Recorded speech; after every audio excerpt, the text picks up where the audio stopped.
Buenos días, licenciada. Somos estudiantes de la carrera de enfermería del paralelo 1-2. El desarrollo del pensamiento es la capacidad propia que tiene el ser humano.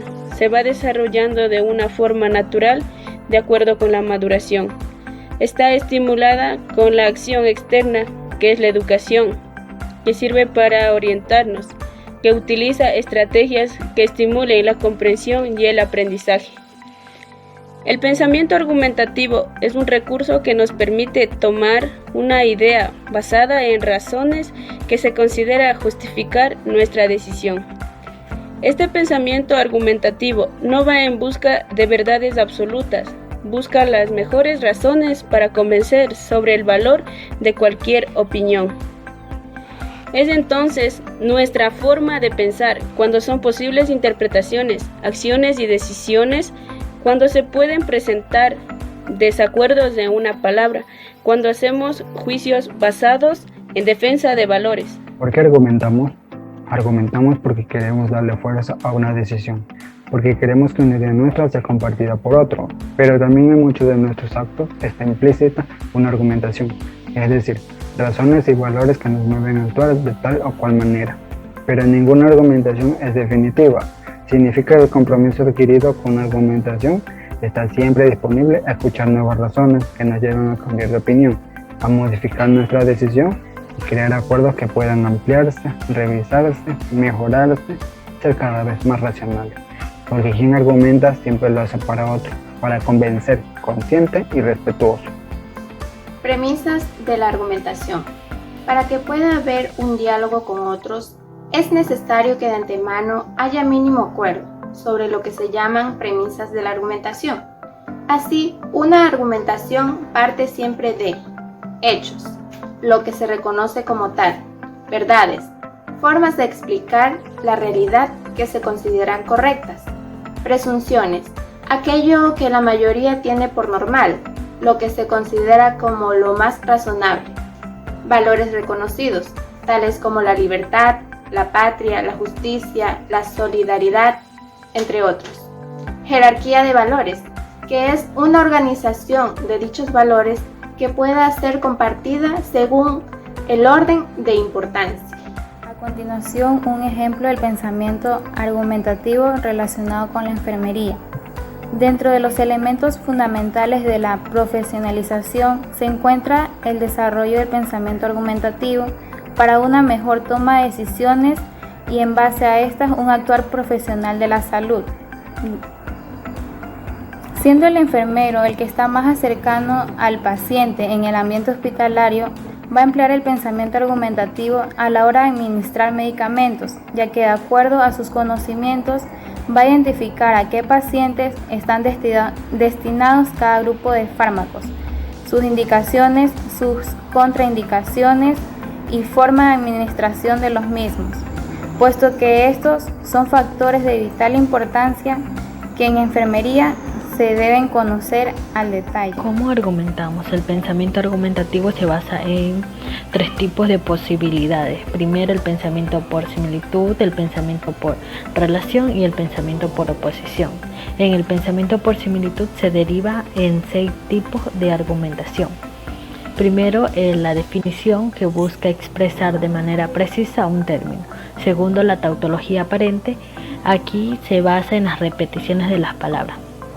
Y tercero, la contradicción aparente. Aquí se sigue el principio lógico de no contradicción. Cuarto, la regla de la justicia. En este argumento se debe utilizar el mismo criterio para juzgar a diferentes individuos. Quinto, el principio de reciprocidad. A 2 situaciones iguales se debe utilizar el mismo criterio. Y sexto y último, la probabilidad, que aquí permite deducir un resultado. Pensamiento por relación. Pueden ser más o menos fuertes. Establecen un vínculo necesario entre 2 términos. Las relaciones posibles son: primero, relación causa-efecto. Ejemplo, el carácter de los colombianos es el que explica la violencia. Preguntémonos, ¿podríamos proponer una relación causa-efecto que fuera más pertinente? La segunda relación es el fin y los medios. Ejemplo, el estudio nos abre un gran futuro. Preguntémonos entonces, ¿estudio para poder lograr un buen trabajo en el futuro o estudio porque amo los libros? La última relación es relación acto-persona. Ejemplo, el juez que hace trampa, el congresista, representante del pueblo que roba. Esta relación entre las personas y lo que se supone de ellas como necesario constituye la relación Pensamiento por oposición. Lo usamos cuando pensamos conceptos que van esencialmente emparentados con su contrario. Esto quiere decir que se le da un juicio de valor positivo a uno y negativo a otro. Tenemos dentro de ellos los siguientes ejemplos: vida, muerte, libertad, esclavitud, verdad, error, real, imaginario, juventud y vejez. Pero también en este caso hay que examinar cada vez si la oposición está bien definida, ya que muchas veces una idea innovadora surge de un hecho que desmonta una oposición ampliamente aceptada. El pensamiento conceptual es un instrumento de conocimientos que se desarrollan en el rango de edad de 7 a 11 años y en muchas ocasiones por prácticas pedagógicas que no promueven el libre pensamiento. Este pensamiento se refiere a un tipo específico de pensamiento que implica la abstracción y la reflexión, así como también el pensamiento creativo y la solución de problemas. Definición general. Implica formas de pensar, incluye la resolución de problemas, análisis, reflexión y el desarrollo de nuevas ideas. En el objetivo tenemos que es comprender las esencias de la realidad para poder hacer transferencias de un campo a otro sin comenzar de nuevo cada vez. Subordinación o infraordinación. Básicamente podrían definirse como relaciones de inclusión de conceptos dentro de otros. Realizar una subordinación de un concepto equivale a encontrar otro que lo incluya. En cambio, una infraordinación es encontrar un subconjunto de dicho concepto. Cabe recalcar que los dos conceptos se asocian a las relaciones de pertenencia. Isubordinación es una relación particular de dos conceptos clasales. Busca definir características peculiares de los conceptos relacionándolos con otros. La exclusión es aquello que no es. Puede entenderse como una isubordinación con la relación ser diferente de o no ser igual a. Sin embargo, funcionan en el mismo sentido. El pensamiento conceptual en la ciencia. La ciencia es una de las áreas más importantes en el pensamiento conceptual y dependiendo del tipo de la ciencia, esto nos ayuda a resolver problemas, crear nuevas ideas y nuevas formas de pensar. Es decir, que cuando las personas leen libros científicos están siendo entrenadas en la lógica de la ciencia para pensar, resumir y extraer conclusiones lógicas. Pensamiento conceptual en las humanidades. Este implica las formas de pensar que incluyen la resolución de problemas, el análisis, el desarrollo de una nueva idea y también la reflexión de las experiencias del pasado o del presente. En niños se debe desarrollar una competencia llamada conceptualización, que esta ayuda a que el niño pase de un conocimiento empírico a un conocimiento científico. Pensamiento conceptual en la psicología. La capacidad de utilizar el pensamiento conceptual desempeña una función en nuestra psicología. Los psicólogos lo utilizan como medida para el CI. Dificultades con el razonamiento conceptual, puede tener problemas con las interacciones sociales, la resolución de problemas y el aprendizaje a partir de los errores. Hablar sobre la expansión y contracción de ideas. Bien, este es un proceso por el cual el ser humano desarrolla sus capacidades intelectuales, mejorando y fortaleciendo su capacidad para absorber el conocimiento y expandirlo de forma adecuada, manifestándolo en ideas.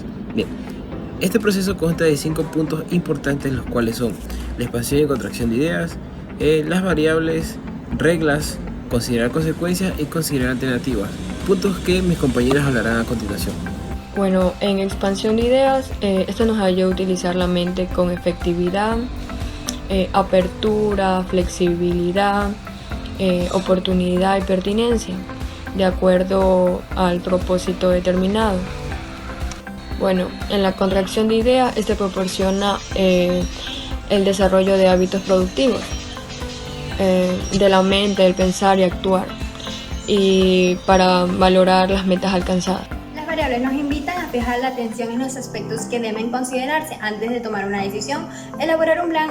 Tipos de variables. Existen las variables cualitativas. Es un tipo de variables estadísticas que describen las cualidades, circunstancias o características de un objeto o persona sin necesidad de los usos numéricos. Las cuantitativas son variables estadísticas que otorgan como resultado los valores numéricos. Ejemplo, el peso del paciente o la altura. La semántica revela una característica descriptiva, sexo o color. Lógica es la existencia de la ausencia de características. Ejemplo, la presencia o ausencia de anteojos. Expansión y contracción de ideas. Las reglas son necesarias para vivir en sociedad. En muchas ocasiones se requiere aplicarlas para facilitar el trabajo en grupo, para convivir con otras personas, para así organizar las actividades cotidianas y de estudio. Toda regla debe especificar a quién va dirigido y se espera que las cumpla. Las características de las reglas. Todas reglas deben tener un propósito determinado y expresar un deber y una obligación. Considerar las consecuencias nos permite reflexionar sobre las ventajas y desventajas de una situación, sobre lo adecuado o inadecuado de una situación y nos permite reflexionar y regular la impulsividad. Un gran ejemplo sería el uso de las redes sociales, ya que tiene ventajas al momento de facilitar mucha información de manera eficaz y rápida. Sin embargo, existe la ventaja del mal uso que le damos, por ende debemos utilizar de manera responsable y prudente siendo profesionales. La operación de pensamiento o proceso a considerar alternativa nos permite identificar posibles explicaciones de un hecho o situación. También nos ayuda a encontrar posibles cursos de acción y por último nos ayuda a encontrar posibles opciones al hacer una selección o escoger entre varias posibilidades. Esta es una operación de pensamiento que invita a pensar en los puntos de vista de los diferentes actores en una situación o hecho. Reflexión es el hecho y efecto de considerar algo con detenimiento. Una reflexión es también una advertencia, un comentario o un consejo que pretende influir en alguien. Entre las reflexiones tenemos la reflexión personal. Es un proceso natural del pensamiento que es propio del ser humano y puede derivarse en conocimiento. La reflexión nos permite pensar definitivamente sobre un asunto o circunstancia en particular. Reflexión en los cuidados de enfermería. El profesional de enfermería, ante las situaciones diarias que se enfrenta, necesita manejar sus propias incertidumbres con curiosidad y con humildad, sin precipitarse en la toma de decisiones y sin insistir que la verdad científica es más verdad que la del paciente. Curiosidad, sugerencia y orden son tres de las peculiaridades del pensamiento reflexivo. La expansión y contracción de ideas se encuentra en el primer nivel de desarrollo del pensamiento. Esta es un conjunto de habilidades para estimular la expansión y contracción de nuestro pensamiento, con ejercicios dirigidos a tres propósitos.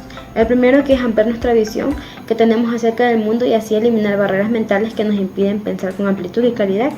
La segunda, que es promover el desarrollo integral, y la tercera, que es focalizar nuestras ideas para organizar nuestros pensamientos. Definir objetivos. Cuando actuamos por impulsos o por hábitos, los resultados de estas acciones no están definidos, son imprecisos. En cambio, cuando actuamos con una intención o un propósito de manera clara, sabemos exactamente hacia dónde ir o lo que queremos lograr. Los objetivos revelan nuestras intenciones o propósitos, es decir, delimitan lo que queremos conseguir. Considerar prioridades es un proceso que nos ayuda a centrarnos en las ideas más importantes según un criterio predeterminado. Por tal razón es un proceso de contracción de ideas. Con este proceso complementamos procesos de contracción que son tres: regla, objetivo y considerar prioridades. Para seleccionar lo más importante, o sea, las prioridades, se requiere saber la razón que nos lleva a esta selección y no a otra. Tenemos que considerar prioridades. Son tres pasos. El primero es tomar en cuenta el objetivo o propósito. Este es tener claras nuestras ideas, nuestro objetivo, a dónde nosotros queremos llegar. Como segundo paso tenemos que pensar en muchas ideas. Muchas veces podemos pensar cosas positivas, cosas negativas. Como último paso tenemos que seleccionar un criterio de prioridad. Nosotros nos vamos a enfocar en esa prioridad que nosotros pusimos desde un principio.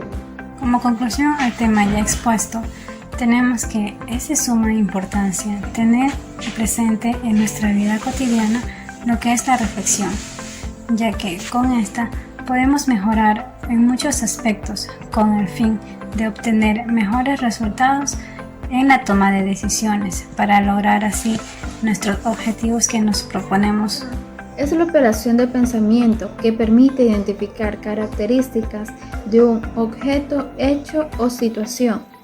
Esto depende del propósito del observador. Este proceso es muy sencillo. Sin embargo, para ejecutarlo debemos de tener varios principios en mente. Estos son lineamientos que debemos de tener en cuenta para que las características que resulten de nuestra observación sean acertadas. En la observación podemos considerar 3 niveles de sistematización. La primera es la observación sistemática. Ha sido la que tradicionalmente se ha realizado en el deporte, el conocido ojímetro, para dar información sobre una actuación determinada o las observaciones realizadas sin ninguna planificación previa. La segunda es la observación sistemática. En esta los objetivos del registro se fijan a priori, precisan planificar el orden y el tiempo, se necesita especificar la conducta o evento antecedente. La tercera es la observación sistemática. Intentan agrupar la información a partir de ciertos criterios fijados previamente partiendo de estos registros. Requiere categorizar hechos, conductas. Los pasos de la observación son: primero, definir el objeto o propósito de la observación. Luego, identificar las variables que se corresponden con el propósito. Continuamos determinando las características asociadas a cada variable. Finalmente, verificamos el proceso y el producto. ¿Pero qué verificamos? Por ejemplo, verificamos que la observación haya sido correcta, que las variables corresponden con el propósito, que no nos sobraron o faltaron variables y que las características se ajustan a ellas. Hablaremos lo que es tipos de variables, lo cual se refiere en una primera instancia a cosas que son susceptibles de ser modificadas, de cambiar en función de algún motivo determinado.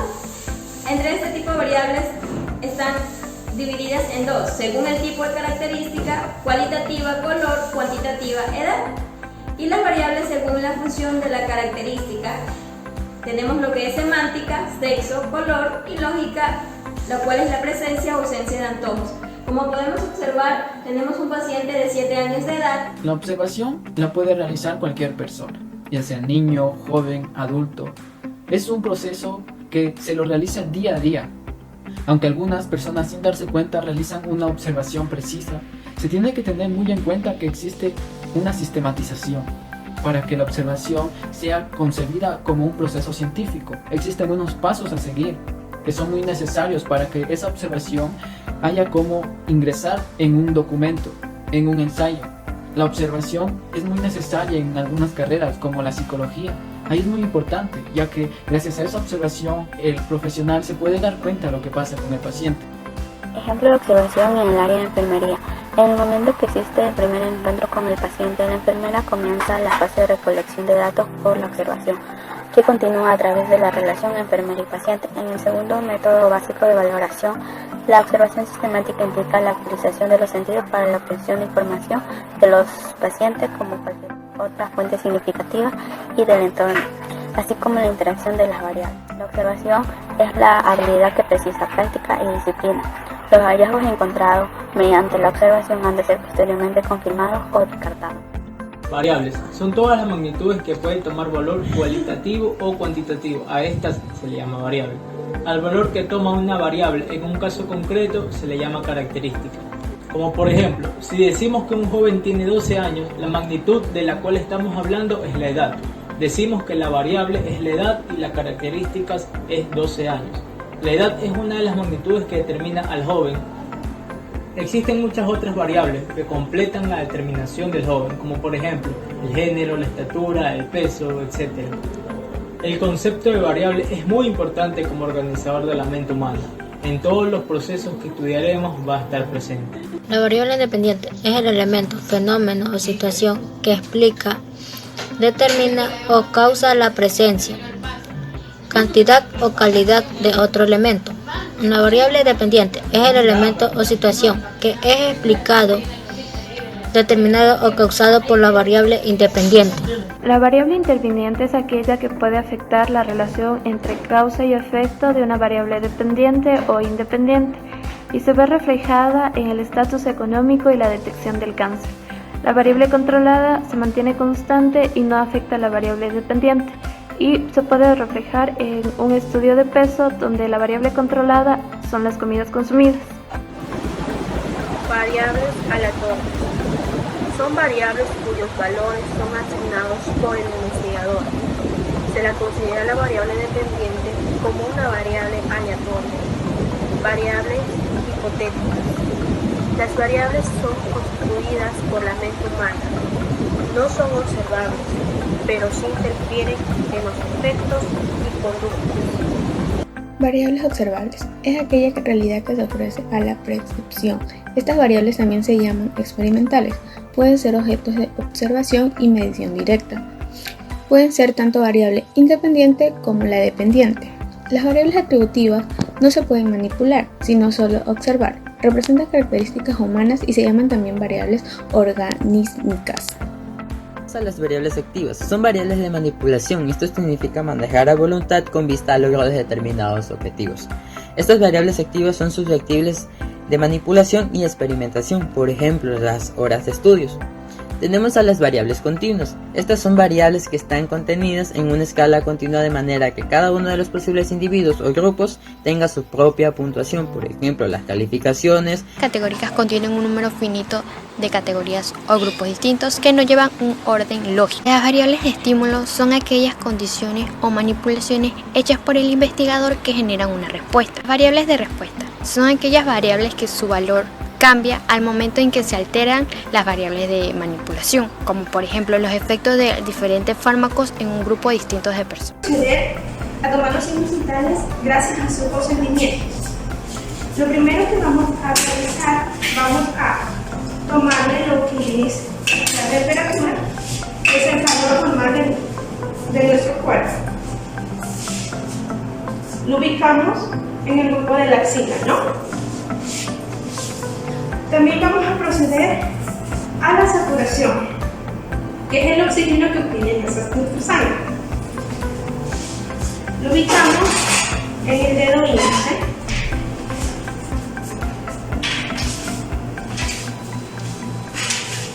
...98 de saturación y 70 de pulso.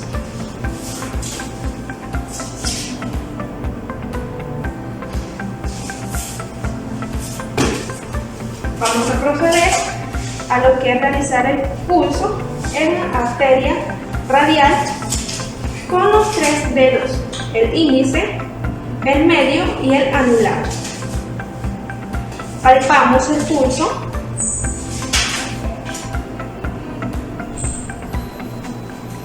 Exacto, tiene 70 de pulso. Hemos confirmado. Ya nos dio lo que es el valor de su temperatura y tiene 36, está normal. Estamos bien con lo que es la temperatura. Vamos a realizar lo que es la toma de tensión arterial. Ubicamos el manguito en la arteria radial.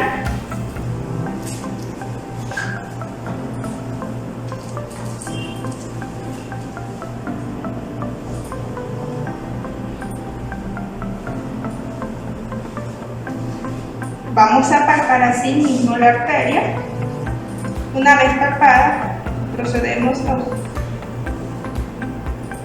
a introducir el estetoscopio. Nosotros procedemos a insuflar las veces que yo ya no siento el latido.